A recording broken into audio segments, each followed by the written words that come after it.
This is the 89 240SX we bought a while back, a Sickie full LS swap. It's got a TIC Performance T56 with the TR6060 internals. It's like rated for like 700 horsepower or something like that. We're gonna build this thing out and be just an absolute missile. Project creep started, and we've got a couple other projects that we're doing. The shop's been super busy, so we haven't had time to work on it, but I've decided that we're not just gonna put a cage in it and a drivetrain and drive it. It's a blank canvas, it's in great shape, it's relatively rust free, there's no major rust, so we're gonna do it right. We're gonna strip this thing all the way down and just fully do everything. But in the meantime, I'm here to repossess my aluminum 5.3. I used to run this thing with twin 70mm turbos in my 62 Nova.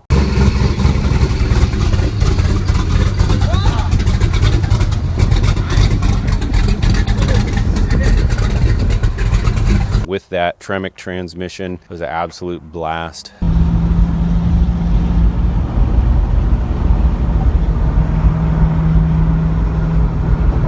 I'm gonna do some builds with you guys, a bunch of stuff. We're gonna first off, down and dirty, cheapest LS swap possible for a classic car, probably starting with this, because LS swaps just aren't cheap anymore. We do a lot of estimates for LS swaps. A lot of people say, hey, my old 350's tired, I'd like to do an LS swap. How much is it gonna be? They're expensive now. ECUs are $2,000. You gotta spend $800 to $1,000 to get a proper tune. Maybe you don't have to, but if you wanna get the most out of it, you should. Getting a 4-speed overdrive transmission to fit requires transmission tunnel modifications, what we call integration, getting all your gauges to work, all your readouts, all your critical gauges back in the cabin in the original cluster. That's actually pretty expensive. A minimum $1,800 for a Dakota Digital, but to wire it in correctly, you know, from a professional shop perspective, it's really hard to do an LS swap for less than 14 grand. Parts and labor, they go up to $25,000 now. The days of, you know, the $8,500 to $10,000 LS swap are just over.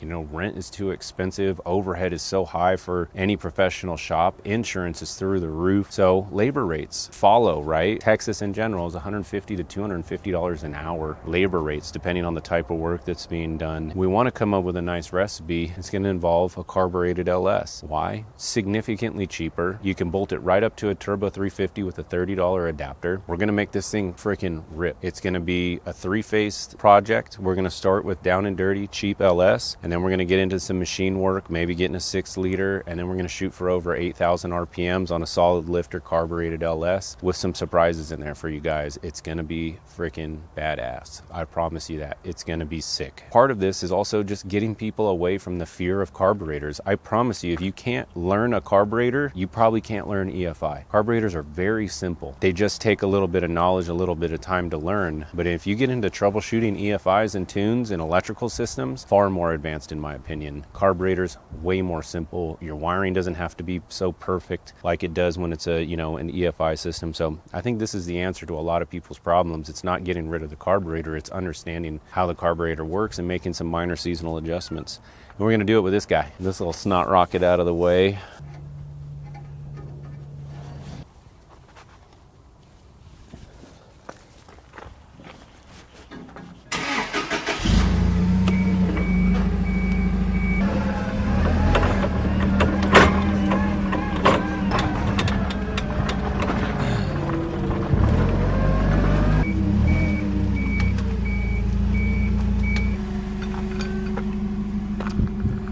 Park, reverse, neutral.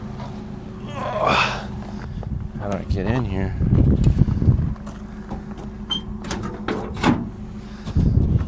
I might have you sit in this thing just to give me a brake assist. How are the brakes on this thing? I feel like they're... Slow her down, slow her down. All right, that's good. Good. Oh, hold up there, big dog. Almost smashed me, dude. Chalked the wheel real quick. Almost freaking took me out, bro. Smashed me between a square body and a forklift, man. Let off. All right.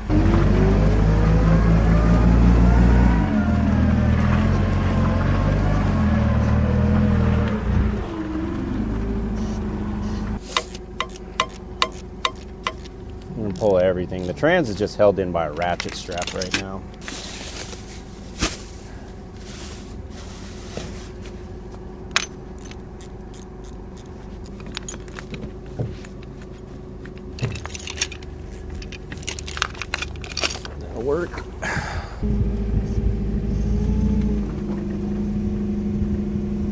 Yeah, you can just bust it loose. All right, going up. Damn, it's way too long of a setup.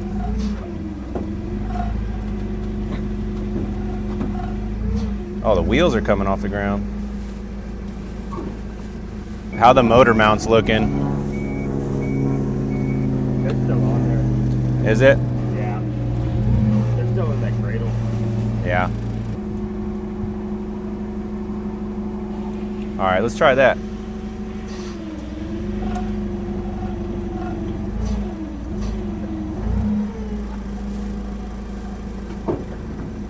No, it's still. Not catching. It's got to come forward somehow. Let's get this all off of here. So we can actually see what we're doing.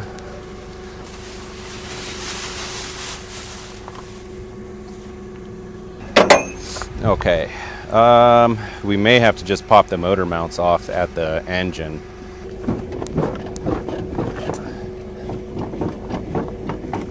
Do me a favor and pull the car. Cameraman, watch yourself though. It's gonna come all the way down. Hold on. She's free. All right.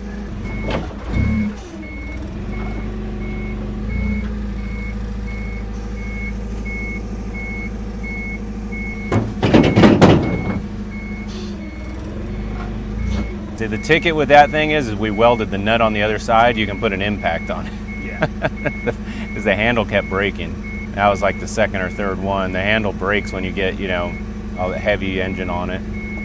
All right, let's see how that floats.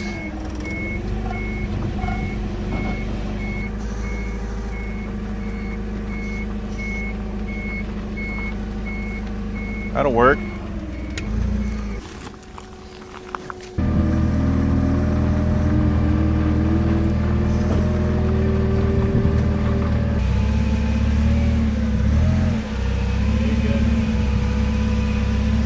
Whoa. That was like a half inch. Don't stop pushing. Damn it. All right. Ugh. That forklift helped. It's gonna be fun. It's gonna be cheap too.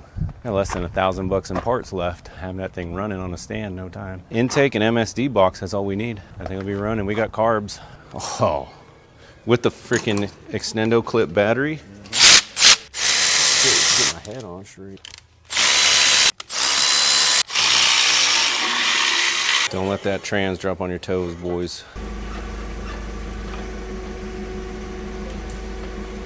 There it is. This one's got a BTR Stage 2 turbo cam, BTR 660 springs, sloppy DOD delete, appropriate lifters for that. But other than that, yeah. This was through an engine code for the DOD lifter issue, and the shop just pulled the whole motor. I bought it for $500. Damn, you see them sparks?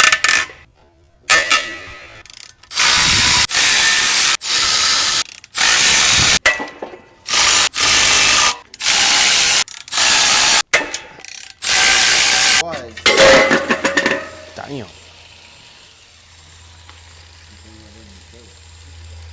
Like it has 0 miles on it. 4 years in Hawaii. That's why there's so much corrosion on it. Oh, don't do this to me. Try to impact it. Damn it. It's just chewing them up. Pilot bearings all torn up.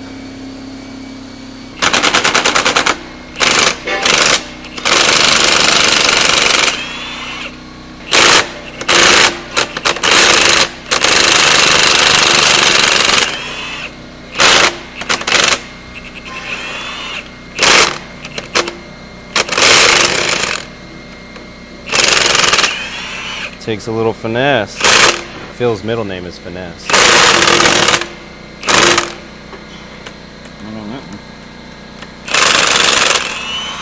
I mean, this was a long time ago, and I was doing this laying on the floor in my garage. Wouldn't be surprised if we find some sketchy stuff.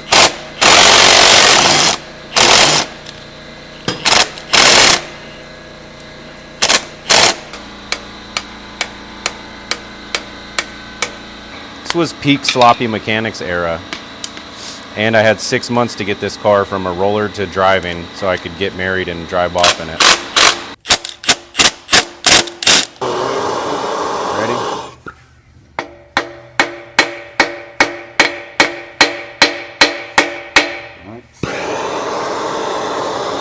That pushes the heat into the threads. I like to imagine sending the heat downward.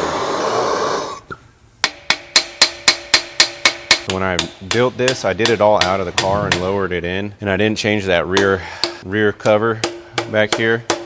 And the first time I fired it up, it just dumped oil. I did everything, got everything lined up, you know, like at this point I'm following a book, like I got everything dialed, lower it in. 2 or 3 weeks before this thing has to drive. I was gonna drive it from Colorado to California. That was my plan, so I didn't have to pay for a tow, like, you know, 3 states away. And then I had to pull the trans back out. I didn't have a lift. I just had jack stands. Press it up and in, and then have my wife come in and put one bolt in the, I think it was like either one of these two, get it in, and then I finished it up the rest of the way. There you go. That's how you do it. Little finesse. Hold the motor. Oh, there it went. Good catch. You got some in there, big dog? Yeah. Got Joel's Chop Shop over here. Oh yeah, dude, look at this gold mine. That's all that looks. Hey, those cigarettes are still good, damn it. I don't think there's any even in there. The issue we're trying to solve and kind of help people figure out is a 350 crate engine that makes 300 horsepower is $4,500 from ATK. We know that. We just bought one for a customer, right? Can you get an LS, $500 to $800, go through it, re-gasket it, clean it up, whatever the cost is on that, throw a carburetor and a carbureted intake on it, an MSD box, put it up to a turbo 350, what's the cost gonna be? And then can we get all the classic gauges to work? Because if you get this thing with just a nice cam, re-gasketed, DOD delete, all that stuff, you're still gonna be well under $4,500 the cost of, say, a new crate motor. And this thing should make 450 horsepower. So you're gonna make another 100 to 150 horsepower on top of it and probably save $1,000. And then you don't have to worry about Dakota Digital, Terminator X, like all of that stuff. It's gonna look proper in the classic car engine bay, just as effective at making power and reliability when you get the carburetor right. There's a bearing, couple lug nuts, some tapered lugs, 3 washers.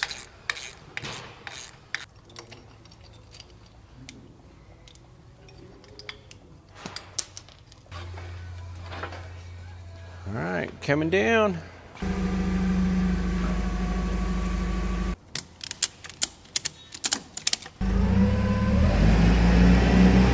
Hold on, boys. It ain't gonna fit. Oh, the other pallet.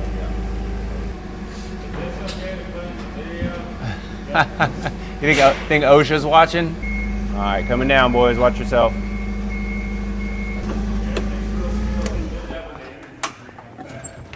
That's called finesse, brother.